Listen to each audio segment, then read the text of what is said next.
Hi, everyone. Welcome to today's workshop, Improve Your Resume with Practical Strategies, hosted by Grow with Google. Grow with Google helps people grow their skills, careers, and businesses by offering free digital skills training and tools. I'll start by introducing myself. I'm Anna, and I'm an instructor here at Grow with Google. I'm so excited that you're here with us today.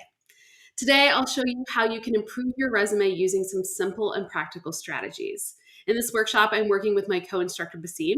Later, I'll pass it off to him to answer some of your questions live at the end of today's workshop. If you have questions that you'd like him to answer, be sure to use the Q&A section below the video player by clicking the blue button that says Ask a Question. We'll choose the top voted question, so make sure to upvote your favorites. If we don't get to answer all of your posted questions, our team will reply directly in the Q&A shortly after the virtual event concludes. We also encourage you to use the chat feature for any comments you may have and also to engage with other attendees who are watching the workshop. This chat will be available to those who opt in and can be found directly to the right of the video player on your screen. And if you'd like to access the additional resources for this class, check out the resources section below this video player on the right-hand side. This includes a copy of today's presentation.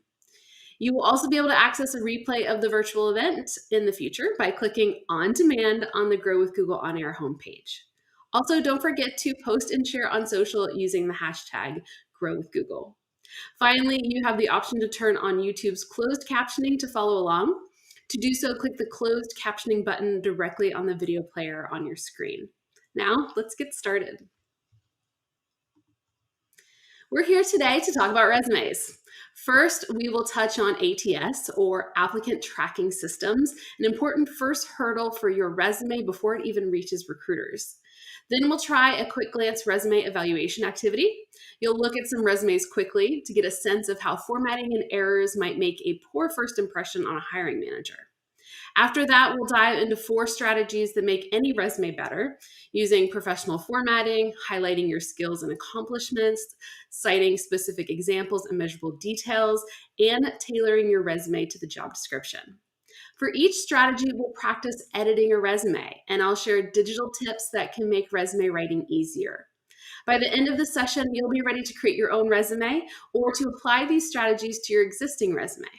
Your edits will help your resume stand out to hiring managers and get you closer to an interview.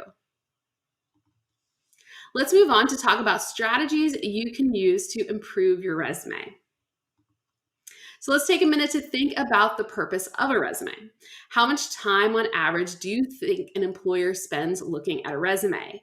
Some people will say 5 minutes, 10 minutes, or even as much as 30 minutes. We often assume that the employer will read our entire resume from top to bottom, but that is rarely the case.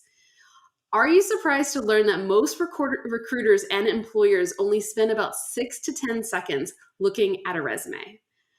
The goal of a resume is to showcase the skills and accomplishments you have and to make the employer want to call you in for an interview.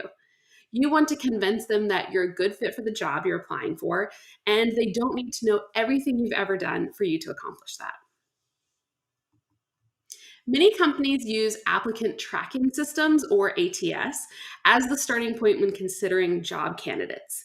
ATS is a type of software that sorts through resumes and applications, selecting which ones to pass on to a human recruiter.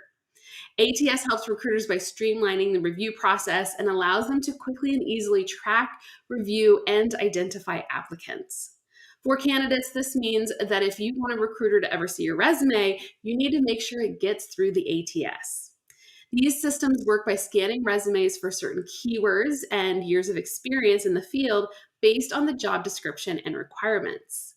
Unfortunately, ATS systems can't look at a resume and make a thoughtful or nuanced decision on an individual candidate the way a human can. So they may wind up eliminating certain resumes due to formatting or other issues that keep them from being able to read the resume. Here are a few tips to help you make sure that your resume makes it through an ATS and into the hands of a human recruiter. The image on the right is of a resume that meets the requirements I'm about to mention. Use the right file type. ATS systems are best able to read docs and PDF files.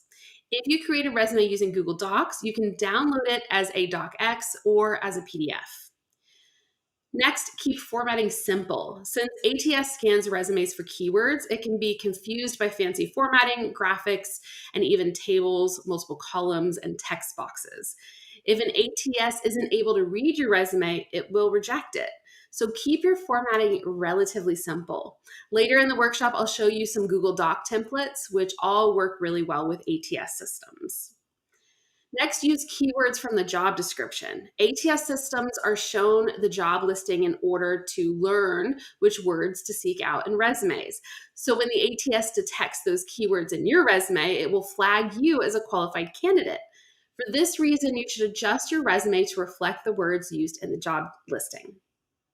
Next, you want to avoid headers and footers. Many ATS systems can't read headers and footers well, so make sure you don't put any critical information, like your contact info, in a header or footer. Now that you understand how ATS works, you can make choices that will ensure your resume gets through applicant tracking systems and in front of a human recruiter. For the rest of this workshop, we'll be focusing on how to impress that recruiter. Let's start with a challenge. Imagine for a moment that you're a hiring manager looking for someone to fill a position. You know what you're looking for, but you're busy and there are a million things on your to do list. So now you're trying to get through a large stack of resumes before lunch in 30 minutes. These resumes have already made it through the ATS. Now we'll do an activity to help you get a sense of how resumes make a first impression. For this activity, make sure that you have a pen and paper nearby or a digital notes document that you can access easily. First, we'll look at a sample job description. Then I'm going to show you 6 examples of resumes. You have about 7 seconds only to look at each resume and process it. For each one you see, write down one word that describes the resume and then decide with a quick yes or no if you'd like to spend more time on it. Then we'll move on to the next resume. You can write down your word and your yes, no on a piece of paper in front of you or on a digital note. Here's the job description along with some of the skills that you might be looking for. We seek a high performer to join our sales team. The successful candidate will be a responsible, motivated sales associate with proven experience. This person will manage the entire sales cycle, identifying sales needs, locating and expanding new markets, designing and delivering sales presentations, and presiding over negotiations. To meet or exceed personal and departmental sales goals, you'll need excellent customer service skills, an entrepreneurial worldview, business acumen, and a professional sales philosophy. Keep this description in mind as we review these 6 resumes. If you're watching on a smaller screen, you may want to maximize the window or make it larger so that it's easier to scan the resumes. But remember that you're not reading through the resumes completely at this stage. You're just taking a quick scan and identifying whether or not you'd want to know more about this applicant. You don't need to remember all of the details. In fact, looking at the resumes quickly will help you to mimic what hiring managers experience as they work. Just take a quick scan of the resume and jot down your very first impressions. The purpose of this activity is to look at resumes through the eyes of a hiring manager so that you can better craft your own. If you'd like to look at these resumes more closely later, you can download them from the Resources tab and explore them in more detail after the workshop. Remember, you're writing down one adjective that describes the resume, plus a yes or a no on whether you'd want to spend more time looking at it. Are you ready? Here we go. This is Asha's resume. Write down a word or two about your impressions of this resume.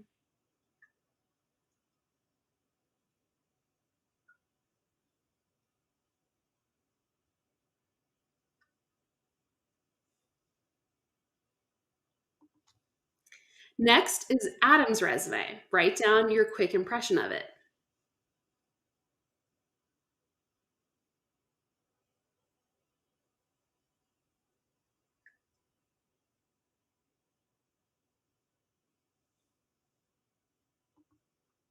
This is Titus's resume. Write down your impressions in a word or two.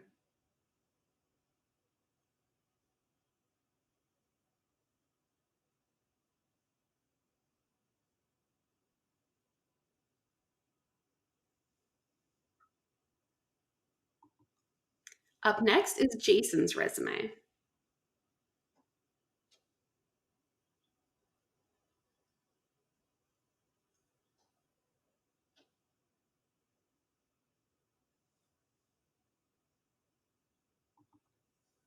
Here is Liana's resume.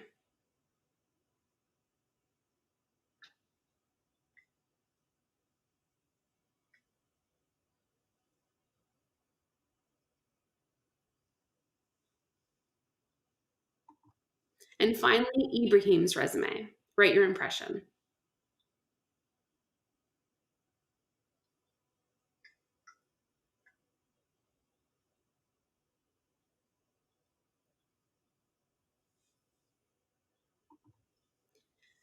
Let's move on to talk about strategies you can use to improve your resume.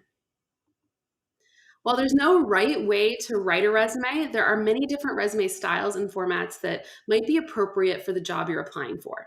Today, we'll focus on 4 things you can do to strengthen your resume. 1, choose a professional format. 2, highlight your skills and accomplishments. 3, use specific examples and measurable details. And 4, tailor your resume to fit the specific job description. We'll return to these sample resumes as examples throughout the workshop. We'll start with choosing a professional format. The format you choose for your resume may depend on the job that you apply for. A traditional resume, like Asha's resume on the left, has a standard white background and a classic font and organizational structure. For a more creative field, you may want to submit a resume with a less traditional design and format, like Ibrahim's on the right. This resume uses more colors overall and has a unique organizational structure, including career details and 2 separate columns. As you saw in the quick glance activity, there are many different ways to write a resume, and none of them are incorrect. But as you reviewed each resume, you most likely noticed several issues that hiring managers also see during their reviews that can detract from your resume or keep you from moving on to an interview. One of the most important things to remember is that your resume should be professional, organized, and easy to read. Having a well designed resume that is free of errors is extremely important in making a good first impression. If a hiring manager is only spending a few seconds on each resume to decide which ones are worth a second look, you don't want them to be thrown off or get a bad impression just because of formatting or spelling errors. Here are some key attributes to employ when creating a resume. First, be sure to include wide margins and a lot of white space. White space is the space on the page that isn't filled with text or graphics. It gives the reader's eye a rest. Use simple, readable language. Use clear headings. And choose an appropriate font like Arial or Times New Roman. The image on the right shows Asha's resume. It is a professionally formatted resume with clear headings, a plain font, and wide margins. Contrast this with Jason's resume, which is packed full of information, and not all of it is relevant to the job position. While Jason may have selected a legible font type, the lack of white space makes the resume as a whole really difficult to read.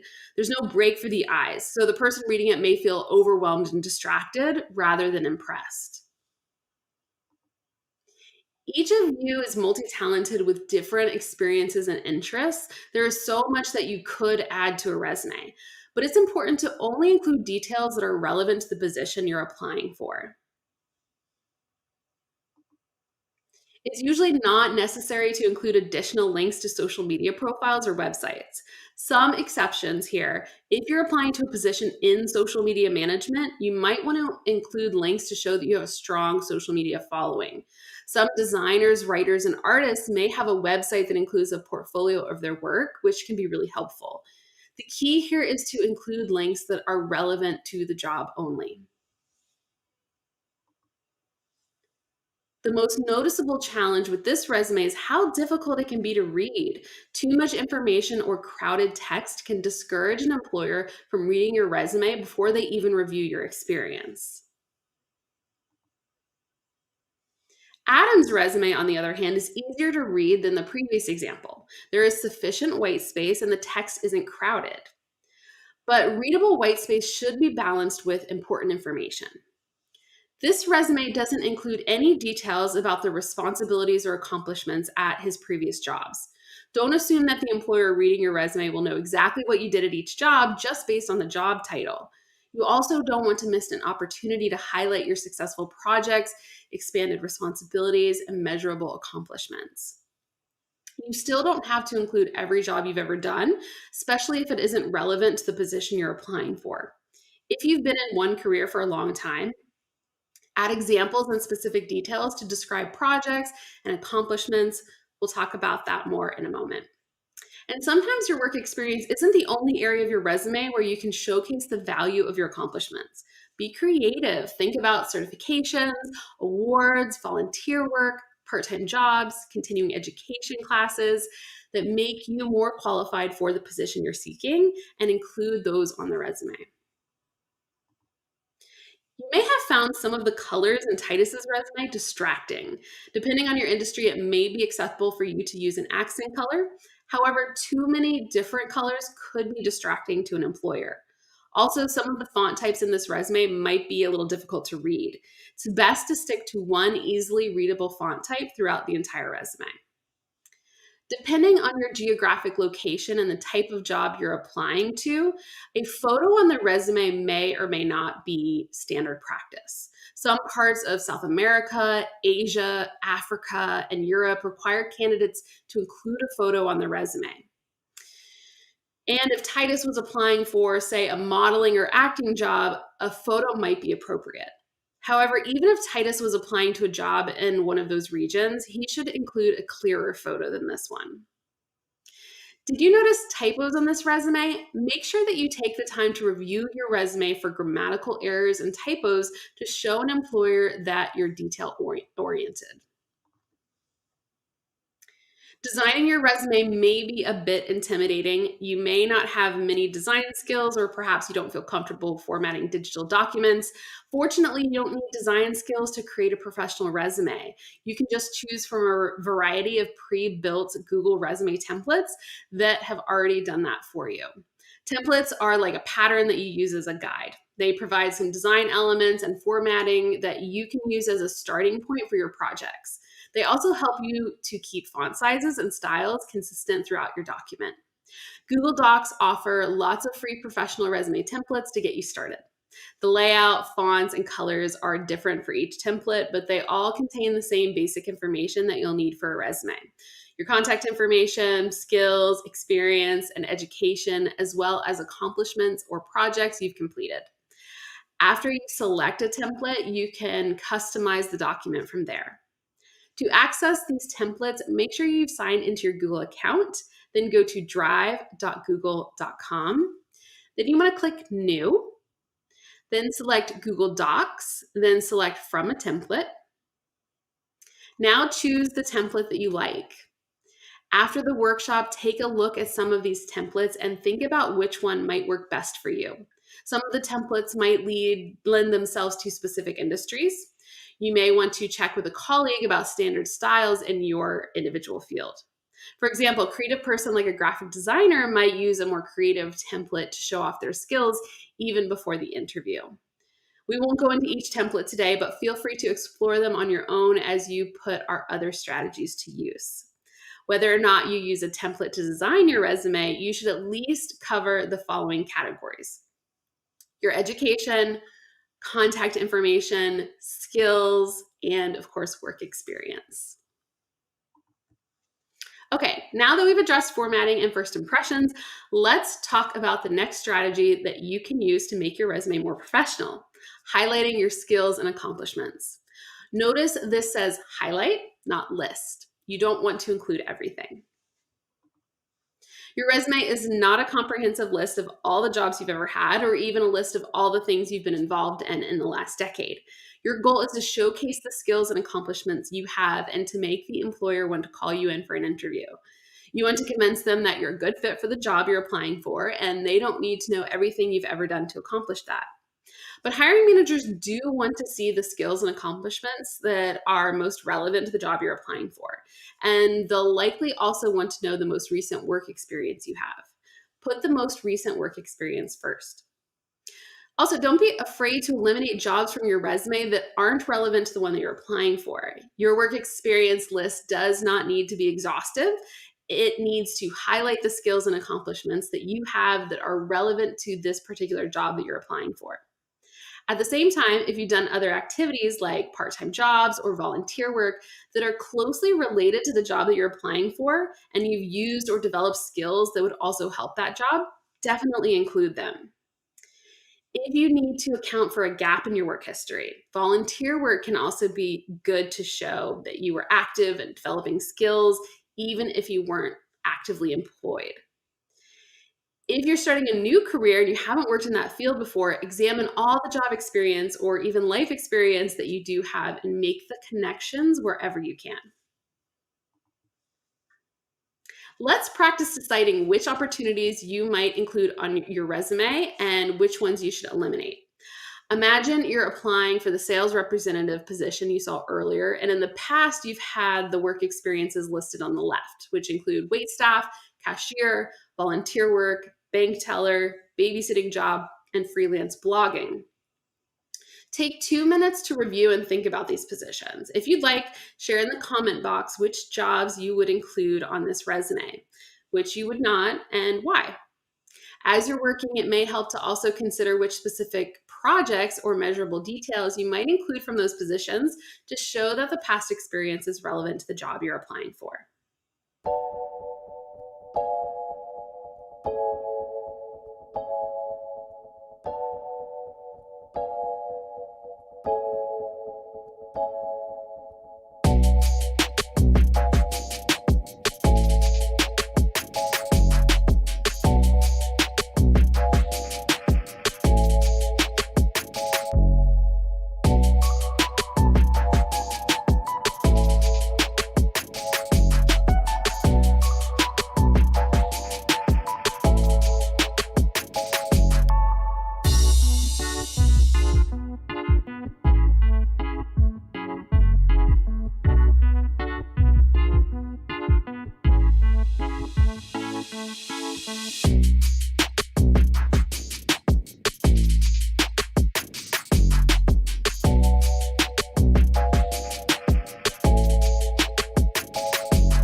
Okay, which jobs did you include?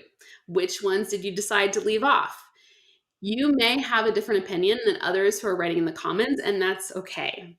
Let's talk about some of the skills we could have pulled from each of these positions and how you might include them on your resume for the sales representative position. The image on the screen identifies a useful skill for each work experience. For a wait staff position, you may have been tasked with upselling customers you were waiting on. Anything from telling them about the desserts to suggesting specific accompaniments to their meal could be viewed as an upsell activity. As a cashier, you likely engaged with customers for the majority of your workday, a skill that's really important to being a sales representative. Let's say that you raised funds as part of your volunteer work. This experience could be viewed as very similar to that of a sales representative. As a bank teller, you likely had to learn the details of every product or service the bank offered. This was a skill specifically included in the sales representative job description. Even a babysitting job showcases responsibility and multitasking. And freelance blogging work could have required you to negotiate rates for your work with publications or clients. Negotiation skills are so important in any sales position. What you should or shouldn't include in your resume is entirely subjective.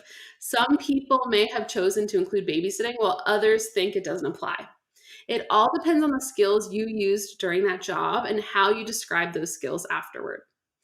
If you decide not to include some of the jobs or experience that you've had, you could save them to mention in an interview. If you could make a connection to the job you're applying for, or you might just leave them out entirely.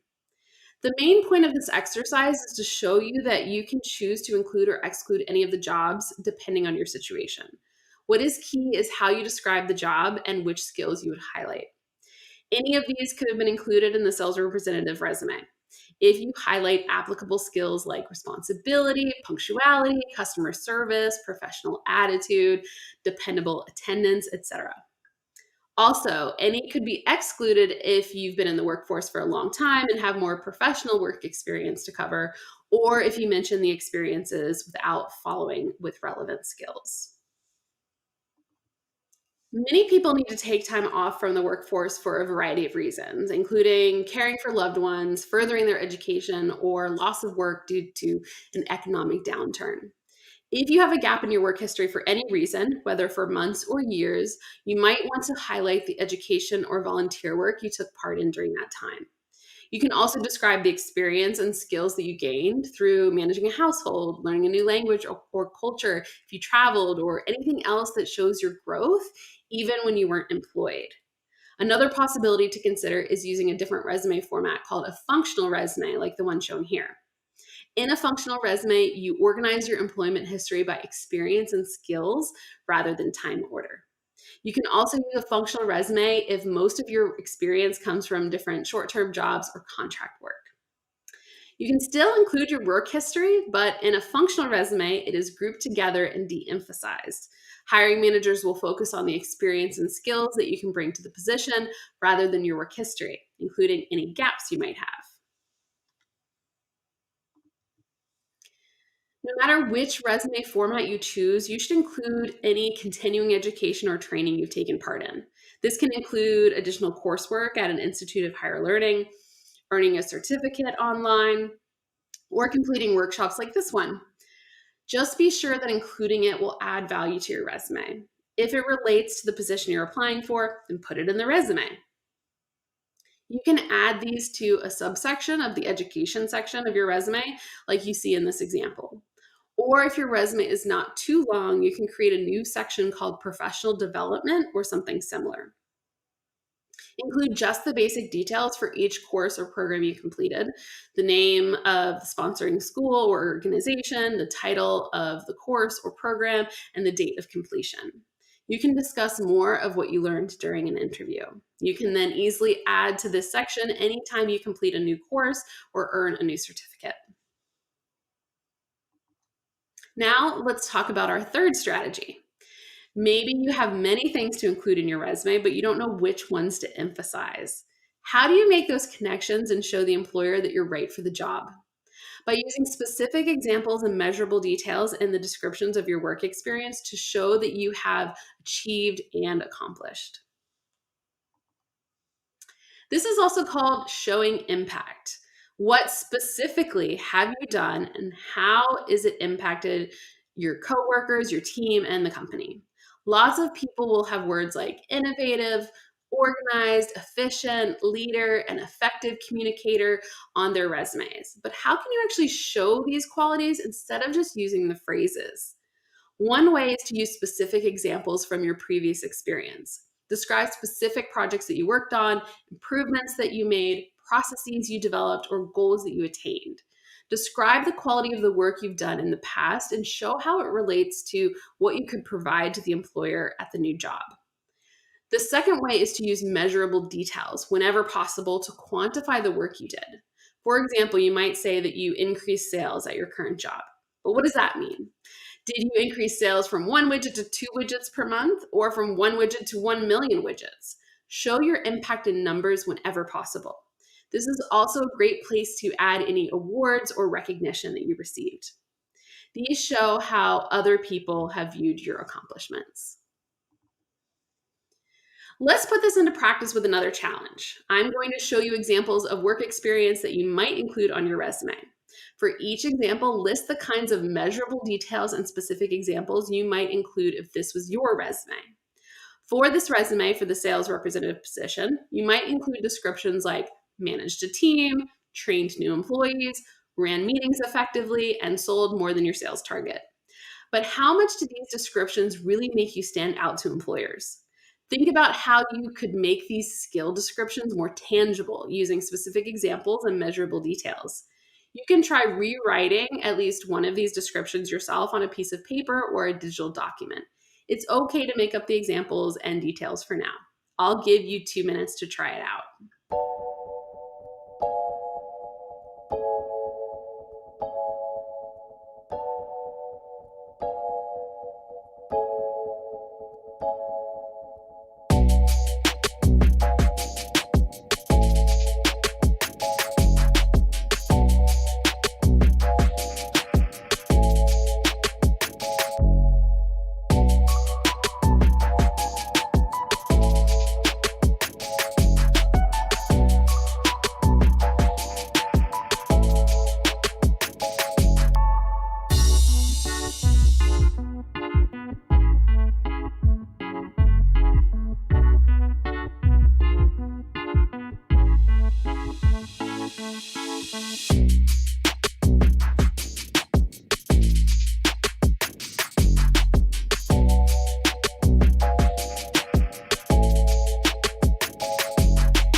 Here's just one example of what your resume might look like once you've added those measurable details. Instead of managed team, you might say managed a team of 8 employees from new hires to 15-year company members. You might say that you trained 15 employees in 2 years. You might specify that you ran weekly team meetings and that 20 people typically attended. You can also include details about what those meetings were usually about. And you can be specific about the sales targets you exceeded. Exceeded them by 0.5% is very different from exceeding them by 20%. Adding specific examples and measurable details gives employers an idea of just how valuable you will be as an employee. Use numbers like this whenever possible to fully showcase your accomplishments. Let's try another example, this time with a volunteer experience. How could you make these skills descriptions more specific using examples and measurable details? It's okay to make up the examples and details for now. Here are some ways you might rewrite the description of your volunteer experience to give hiring managers a better perception of your work. You served meals to over 200 residents, and you did that for 6 months every other week. You also raised $2,000 from local businesses and prepared 200 pounds of food. Your effort is much easier for a hiring manager to imagine here than if you just wrote organized holiday events.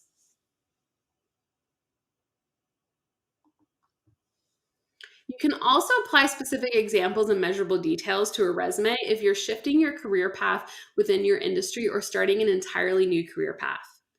More than likely, you'll be able to find some transferable skills. These are skills that you acquired in one area that are relevant to an entirely different area.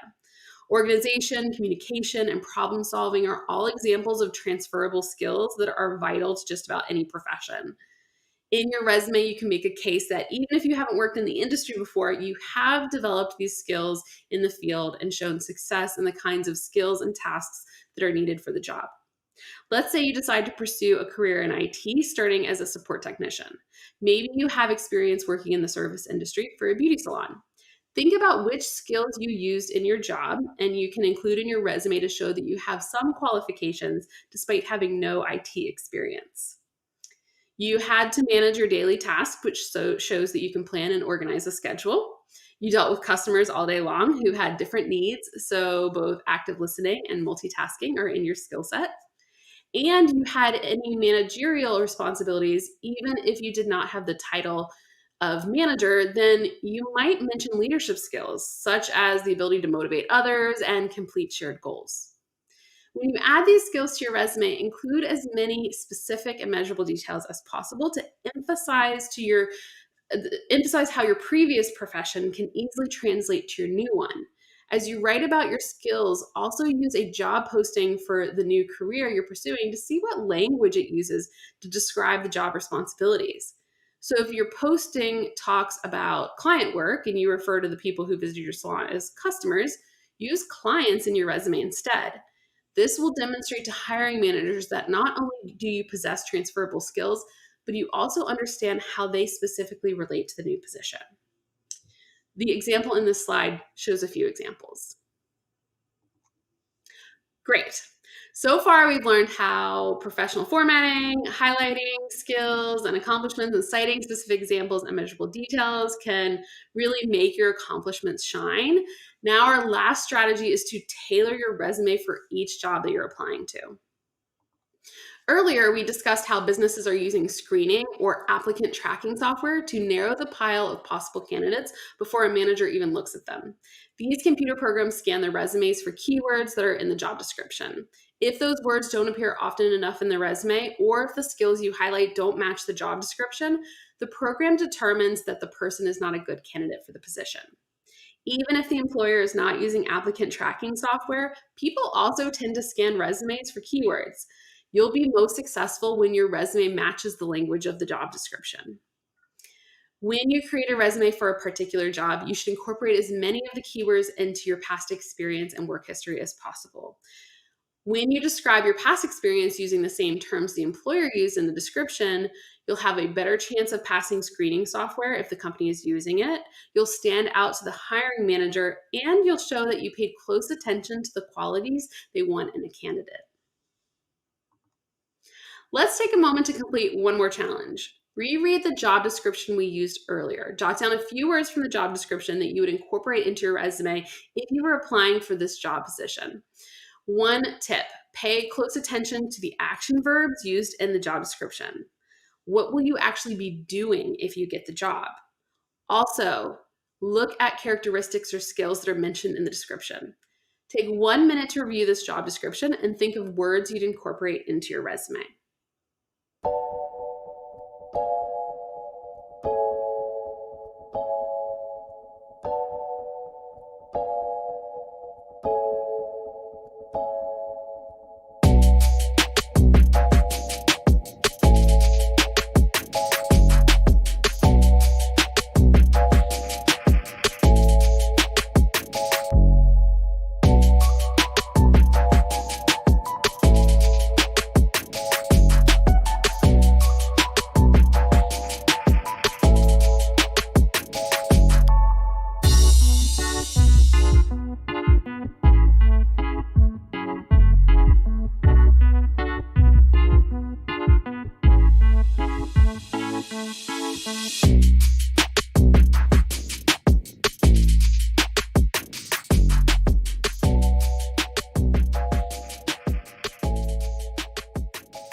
Okay, what are some of the words you would incorporate into your resume? You might include characteristics like responsible and motivated.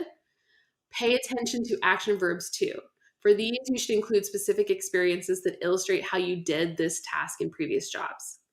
We've identified some words that you could use in your own resume to describe your experience. These include identifying sales needs and delivering sales presentations, Incorporate those same words when you describe your own experience to show that you have done these tasks before, and you'll be successful at doing them for this employer. The action words that are in the job description can help you to shape the skills list for each job and to include measurable details from past work experiences. They also help your resume sound professional without it sounding forced. Let's review our 4 strategies. In this workshop, we began looking at sample resumes to see what hiring managers look for. Then we examined 4 strategies for improving your own resume. Choose a professional format. Try to achieve balance so that your resume doesn't look too crowded, too busy, or too empty. Use a template to help with formatting. With a resume template can really help. Highlight your skills and experience. Include only your most relevant and recent experiences. Cite specific examples and measurable details. Clearly and completely explain your achievements and skills rather than just mentioning them. Finally, tailor your resume to the job you want. Use words from the job description to impress resume screening programs and employers. You can use these strategies as a checklist for revising your own resume. Take a few minutes to think about what strategies seem most useful to you. There are many other digital tools that can help you with the job application process as well. We've already mentioned resume templates to lighten the lift of designing a professional looking resume. Here's another way to use digital tools to help you organize information for your resume. Use a digital document to keep a running list of all the things you might consider under work experience. That might include part-time and full-time jobs, side work you do around the neighborhood, clubs, organizations you participate in, volunteer work, and many other things. You can update a digital document like this at any time from any device that is connected to the internet. That way, when you go to write or update your resume, you don't have to spend a lot of time thinking about all the things that you did in the past. You'll have a complete list to pull from. The section of a digital document on screen shows a list of work experience applicable to a sales associate position. Another digital tool is to use a digital spreadsheet to track your application process. This slide shows a Google Sheets spreadsheet. As you apply to different jobs or find out about positions you'd like to apply to, you can track those in a spreadsheet. The job search plan on this screen shows a job search plan that can help you to compare different positions, companies, and salaries. If you're applying to many jobs, you can also use a spreadsheet like this to keep track of the different versions of your resume and to track the status of each application.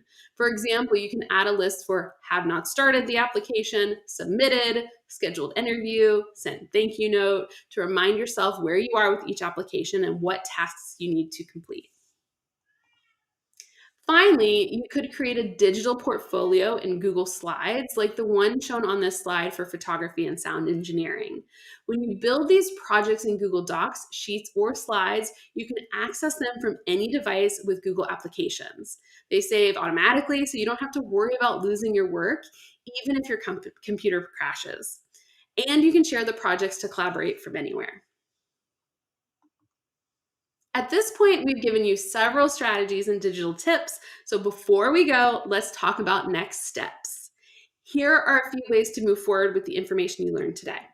First, review possible resume templates in the Google Docs template gallery. Choose one that suits your industry, experience, and even style. Examine your current resume and find places to include specific examples and measurable details. And finally, create a running list of experiences that you can use to tailor your resume.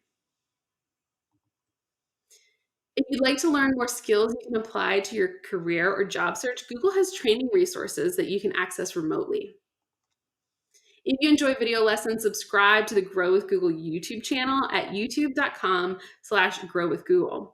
The channel publishes a new video every Thursday covering topics that can help you grow your skills, career, and business. If you're looking to start a new career and land a competitively paid job or build skills to grow in your career, check out Google Career Certificates. Google Career Certificates can give you a path to in-demand jobs with top employers that are currently hiring. You can earn a certificate and prepare for a new career in a high-growth field in under 6 months, even if you don't have relevant experience.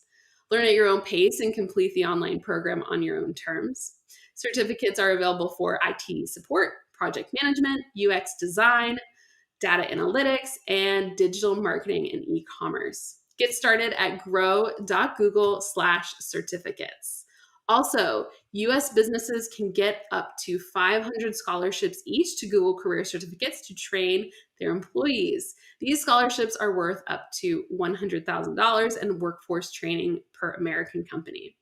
Here's the fine print. US businesses are eligible to receive up to 500 scholarships for Google Career Certificates on Coursera, valid through December 18th, 2024. Eligibility and number of licenses granted subject to application, business verification, and approval by Coursera. Businesses can apply at grow.google/certificates for business. Grow with Google is an initiative to help people prepare for work, find jobs, and grow their business. Job seekers can grow their skills in order to find new jobs and advance their careers. Teachers can learn how to put the latest technology to work inside and outside of the classroom. Small business owners can build their online presence and find new customers. Startups can learn to get their ideas the exposure they need to succeed. Developers can sharpen their current skills and master new ones. To learn more, visit google.com/grow. Thank you all for joining us for Improve Your Resume with Practical Strategies. This wraps up the presentation portion of today's workshop. Now give us just a few moments to pass it off to Basim, who will answer some of the questions you submitted.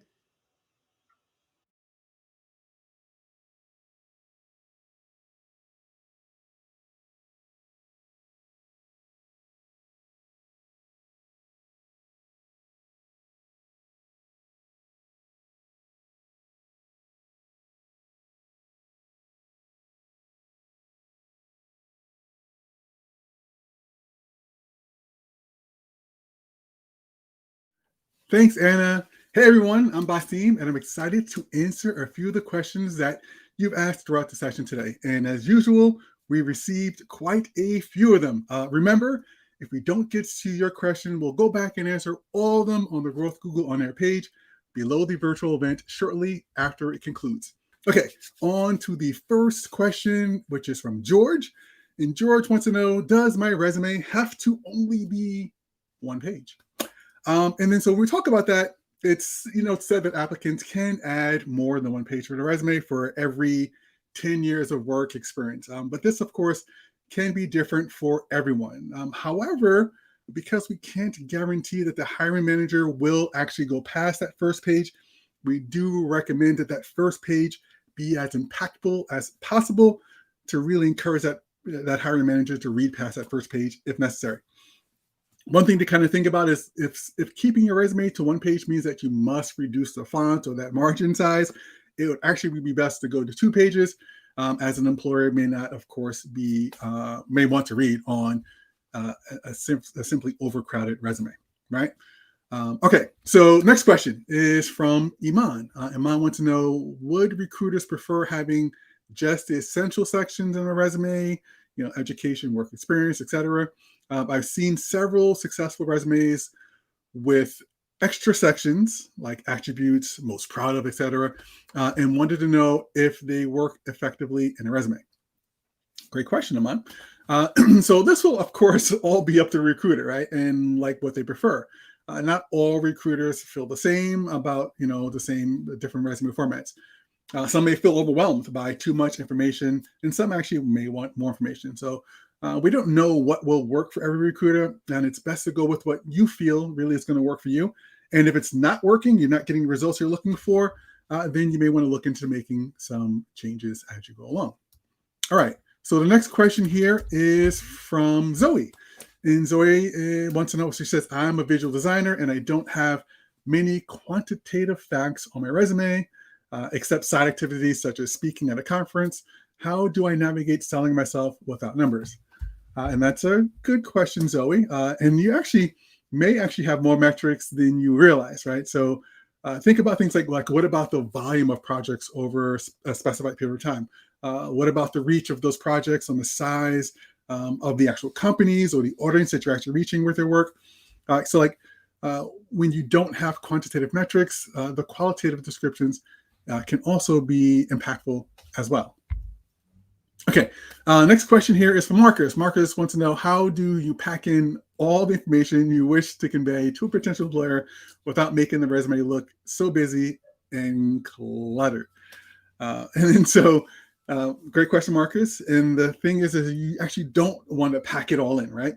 It's not about what you want to convey, it's about what the employer wants to see. So put yourself in their shoes and modify that resume according to what will offer the most value to that employer to know that you are the right person for the job. Okay, next question here is from Bonnie. Bonnie wants to know, any preference to PDF over Word? Hey, Bonnie. So there is no preference on our side, but one thing to note is that PDFs, they're the same on every screen without any formatting or compatibility issues, like because it's a global standard. From a Word standpoint, you may run into issues from one machine to another, or maybe someone not actually having Word on their machine.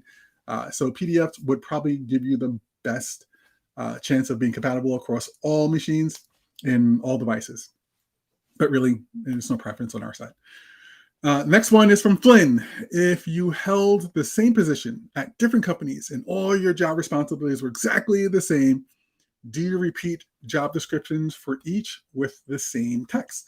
That's a good question, Flynn. And you really should try to diversify your descriptions, with slight differences in your skills or experience that you've actually learned across all those different jobs. Even though you may have held the same position, you've had different responsibilities at those different companies, and you want to show the growth that you made. So definitely make an effort to make the, of course, make the descriptions different, and more importantly, highlighting your growth over time. Next question here is from Henry. Henry has a formatting question. So it says, some employers request resumes in Word format. We just talked about this. However, mine is in Google Docs. Will this be an issue? Any tips to help? And that's actually a really good question. So we of course, we just talked about using the Google Docs template. And like, how do I get that into Word or PDF format? And then so what you want to do is, once you get your resume the way you want, when it comes to submitting it, you can actually go to the file menu and then click on download, right? And then from there, you'll have a whole bunch of different choices. And two of those choices are, Word or PDF. And that's how you can get that out of that Google format into Word or PDF.